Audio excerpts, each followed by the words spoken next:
The man handed the juice to his asthmatic daughter without checking the ingredients list. The girl took a big gulp, not realizing that this small oversight would ultimately lead to tragedy. Suddenly, the girl turned pale, her breathing became rapid, and she appeared to be in great distress. The man hurriedly woke up the woman in the passenger seat, who immediately recognized that their daughter was having an allergic reaction. She quickly handed over a glass of water and patiently instructed the girl to take deep breaths, which provided some relief. However, the woman grew increasingly nervous. The daughter had a congenital asthma condition, and an allergic reaction could trigger a dangerous asphyxiation. The woman immediately demanded that the man pull over so she could retrieve emergency medication from her bag. The man also hurriedly pulled out the asthma inhaler he always carried in his pocket, but just then, the inhaler fell to the ground. As he hastily picked it up, he accidentally stepped on the inhaler, rendering the medication unusable.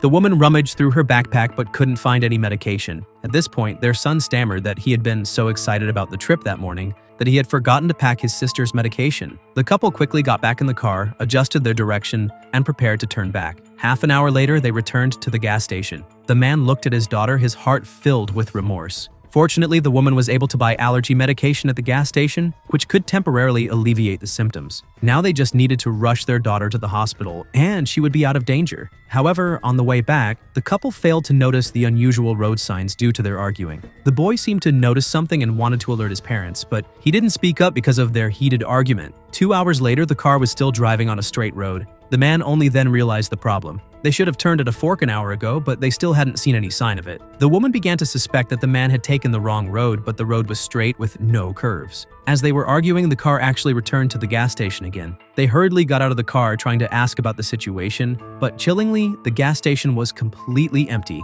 The once bustling gas station now seemed eerily quiet, as if it had become unbelievable. In a panic, the couple hurried back into the car, changed direction, and sped away. It was already 7 p.m., but outside the car it was still as bright as day. At this point, the girl's symptoms were becoming increasingly severe, and the risk of asphyxiation could occur at any moment. However, just a second later, the car drove up to the same billboard they had just passed. Sometimes, the simplest oversights can lead to irreversible consequences.